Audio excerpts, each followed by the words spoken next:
반갑습니다. 월요일 새벽 예배입니다. 다 함께 사도신경으로 우리의 믿음을 고백합니다. 전능하사 천지를 만드신 하나님 아버지를 내가 믿사오며 그 외아들 우리 주 예수 그리스도를 믿사오니 이는 성령으로 잉태하사 통정녀 마리아에게 나시고 본디오 빌라도에게 고난을 받사 십자가에 못 박혀 죽으시고 장사한 지 사흘 만에 죽은 자 가운데서 다시 살아나시며 하늘에 오르사 전능하신 하나님 우편에 앉아 계시다가 저리로서 산 자와 죽은 자를 심판하러 오시리라. 성령을 믿사오며 거룩한 공예와 성도가 서로 교통하는 것과 죄를 사하여 주시는 것과 몸이 다시 사는 것과 영원히 사는 것을 믿사옵나이다. 아멘. 우리 다 함께 438장 함께 찬송 부르겠습니다. 내 영혼이 은총 입어 438장입니다. 우리 다 같이 함께 찬송 부르겠습니다.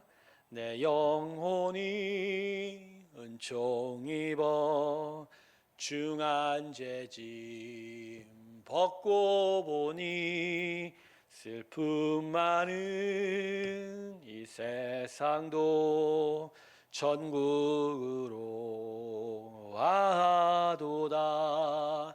할렐루야 찬양하세. 내 모든 죄 사함 받고 주 예수와 동행하니 그 어디나 하늘나라. 주의 얼굴 뵙기 전에 멀리 뵈던 하늘나라. 내 맘속에 이루어지니 날로 가깝도다. 할렐루야 찬양하세. 내 모든 죄 사함 받고 주 예수와 동행하니 그 어디나 하늘나라.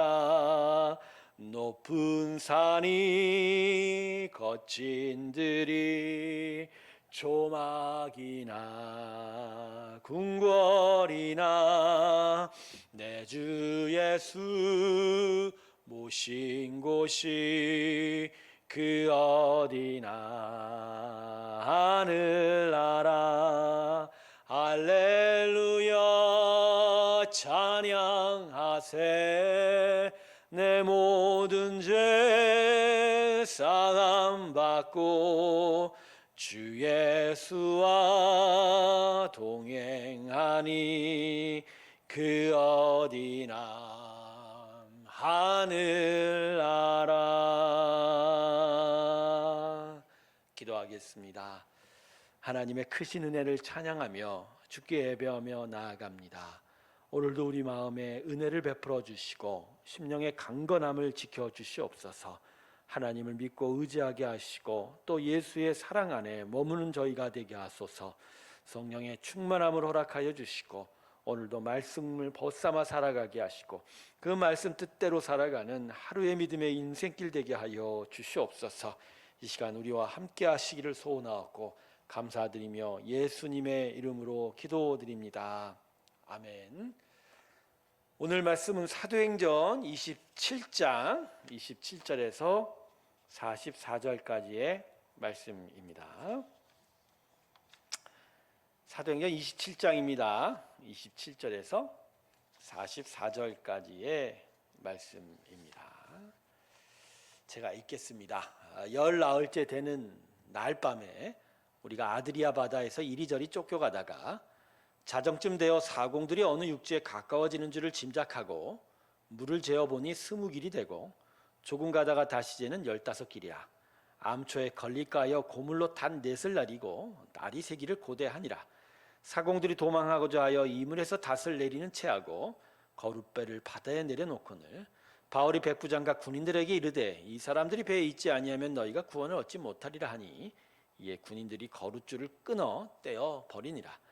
날이 새어가매 바울이 여러 사람에게 음식 먹기를 권하여 이르되 너희가 기다리고 기다리며 먹지 못하고 줄인지가 오늘까지 열 나흘인즉 음식 먹기를 구하노니 이것이 너희 구원을 위하는 것이요 너희 중 머리카락 하나도 잃을 자가 없으리라 하고 떡을 가져다가 모든 사람 앞에서 하나님께 축사하고 떼어 먹기를 시작하매 그들도 다 안심하고 받아 먹으니 배에 있는 우리의 수는 전부 276명이더라.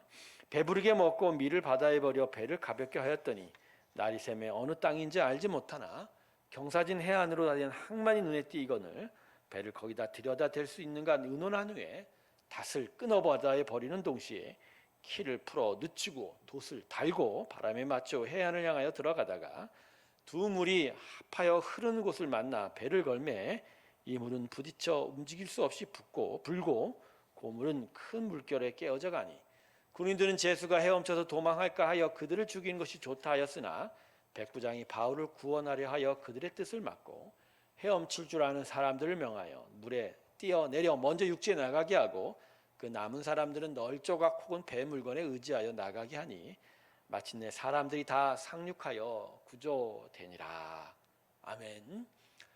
오늘 본문은 유라굴로의 광풍을 만나서 난파 위기를 겪었지만 기적적으로 가까스로 목숨을 건진 바울이 탄 배의 모습을 기록하고 있습니다. 본문 44절의 마지막은 그래서 이렇게 기록하고 있죠. 마침내 사람들이 다 상륙하여 구원을 얻으니라. 자, 그러면 바울이 탄 배의 사람들은 어떻게 하여 이 엄난한 난파의 위기 속에서 목숨을 다 건질 수 있었을까요? 첫 번째는 광풍에 유동치 않는 바울의 믿음을 통해서 그들은 구원을 얻게 되었습니다. 바울이 행이 탄 배는 몇 킬로만 더 가면 베닉스에 가서 편안한 겨울을 보내고자 하다가 장장 800km나 되는 먼 거리를 꼬박 15일 동안 9주일 동안 폭풍우소에서 표류하며 보냅니다.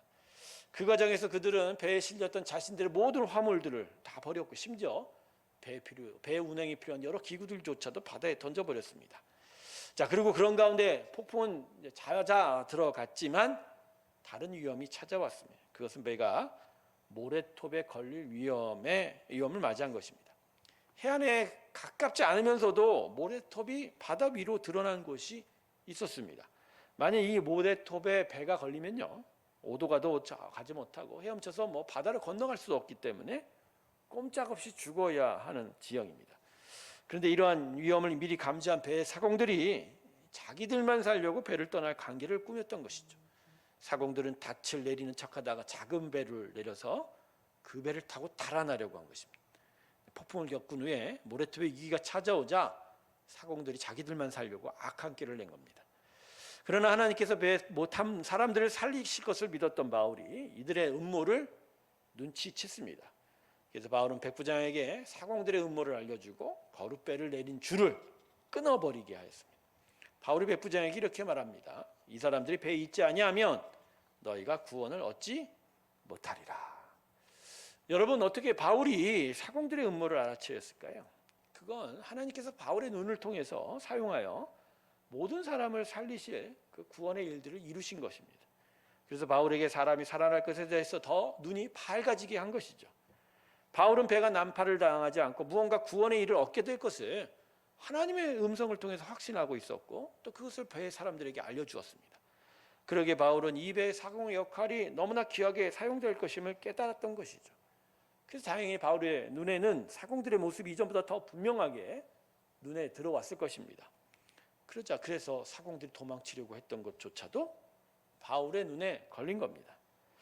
여러분, 하나님이 우리를 위해 우리가 할 수 없는 일을 행하고 계실 때 우리 역시 우리에게 그 구원과 능력 베푸신 주님 안에서 온 힘을 다해야 하는 수고를 기울여야 합니다. 당연히 기도해야 할 것이고 또 하나님의 역사에 준비를 하는 수고도 잊지 말아야 할 것입니다. 여러분, 믿음이란 건 바로 이런 겁니다. 믿음은 그냥 하나님께서 하시겠지라고 넋놓고 있는 게 아닙니다. 믿음은 하나님이 하실 것을 믿으면 하나님께서 하실 일을 준비하는 일, 또 적극적으로 준비하는 일까지를 포함하는 겁니다. 네, 바울은 하나님께서 모든 자를 살리실 것을 믿었어요.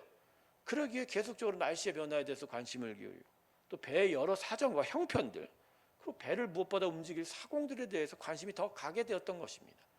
결국 바울의 이러한 믿음이 사공들이 자신들의 잔꾀를 통해서 도망가려고 하는 것들을 막을 수 있었던 것이고, 끝내는 배 안에 모든 사람들이 다 살 수 있는 구원의 토대가 된 것입니다. 여러분, 하나님 믿으십니까? 그러면 하나님과 함께 일하십시오. 하나님의 역사와 구원을 위해서 준비하십시오.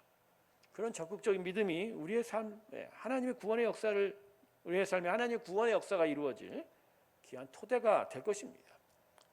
교회도 마찬가지입니다. 말로 믿습니다가 아닙니다. 하나님께서 구원의 역사를 이루실 걸 믿는다면 누군가는 적극적인 준비를 해야 됩니다. 모든 성도들이 함께 기도하는 것은 당연하고, 어떤 이들은 전도와 선교에 나서야 되고, 어떤 이들은 교회, 학교와 여러 교회 섬김과 봉사를 계속해야 합니다. 그리고 누군가는 장기적인 전략도 세우고, 누군가는 또 여러 가지 일들을 미리 준비하고 계획하는 일조차 있어야 되는 것이죠. 자, 두 번째는 끝까지 말씀을 신뢰하고 순종한 바울을 통해서 모든 자들이 살았습니다. 바울이 탄 배는 15일 동안 폭풍 속에서 헤매었습니다. 그러는 가운데 15일 동안 배에 탄 사람들이 아무것도 먹지 못한 상황이었습니다. 사실 폭풍 속에서 무슨 음식 먹을 그럴 여유가 있었겠습니까? 흔들리는 자기 몸조차 가누기가 어려운 그런 상황이었을 건데요. 이것은 날씨가 좋아진 형편에서도 마찬가지였습니다. 오랜 폭풍 속에 지쳤던 사람들이 기운이 빠진 상태에서 음식 먹을 기운조차 차리지 못했던 것이죠. 이때 바울이 이들에게 음식을 먹으라고 권하고 먹을 것을 공급한 겁니다. 사실 바울이라고 기운이 온전했을까요? 바울도 무척 지쳐 있었을 것입니다. 하지만 바울은 하나님을 믿었습니다. 하나님의 음성을 믿고 신뢰했던 거죠. 그러기에 바울은 자신이 나서서 배에 탄 사람들에게 음식을 먹인 겁니다. 다 살 수 있으니까 음식을 먹어야 한다는 거죠. 그리고 바울이 먹인 음식은 이들에게 소망을 다시 일으켜 세웠습니다. 지친 육체, 지친 마음이었지만 곡기가 공급이 되면서 소망과 기대가 다시 일어난 것입니다. 여러분, 교회는 이런 곳입니다. 지친 영혼들과 육체에게 소망과 기대를 일으켜 세우는 거예요. 그리고 그것을 위해서 영혼의 양식을 먹이는 겁니다. 이것이 교회의 사명입니다. 그리고 교회 누군가는 이러한 사명을 자각하여 사명을 감당해야 됩니다. 먹이는 일을 귀하게 여겨야 됩니다. 그리고 먹이는 일을 직접 해야 됩니다. 그래서 먹이고 세워서 살 소망을 품고 그리고 힘차게 살아가게 하는 것이죠. 이게 바로 우리 믿는 자들, 특별히 믿음의 공동체가 해야 할 일인 것입니다. 로마서 5장 19절에는 이런 말씀이 있습니다. 한 사람의 순종치 아니함으로 많은 사람이 죄인 된 것과 같이 한 사람의 순종하시므로 많은 사람이 의인이 되리라.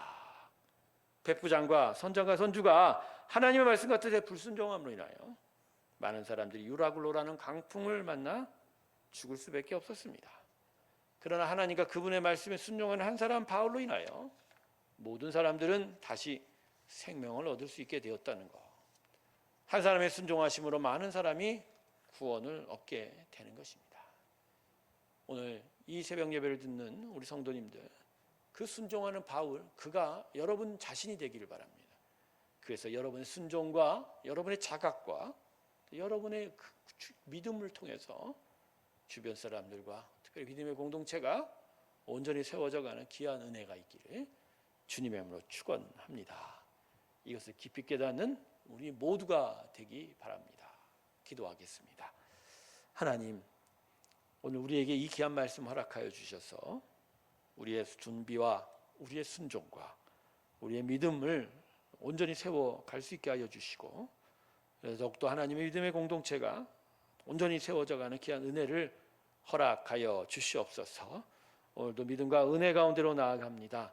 하나님, 우리를 다스려 주시고 이 은혜와 믿음을 충만히 부어 주시옵소서. 그래서 정말 하루를 살더라도 믿음으로 살게 하시고 믿음의 귀한 승리를 이루어가는 우리 모두가 되게 하여 주시옵소서. 지금은 우리 주 예수 그리스도의 은혜와 하나님 아버지의 사랑과 성령의 교통하심이 하나님께를 향하여 믿음으로 달려가기를 주께 고백하며 나서는 하나님의 귀한 성도들의 심령들 위에 지금부터 영원토록 함께 하시기를 간절히 축원하옵나이다. 아멘.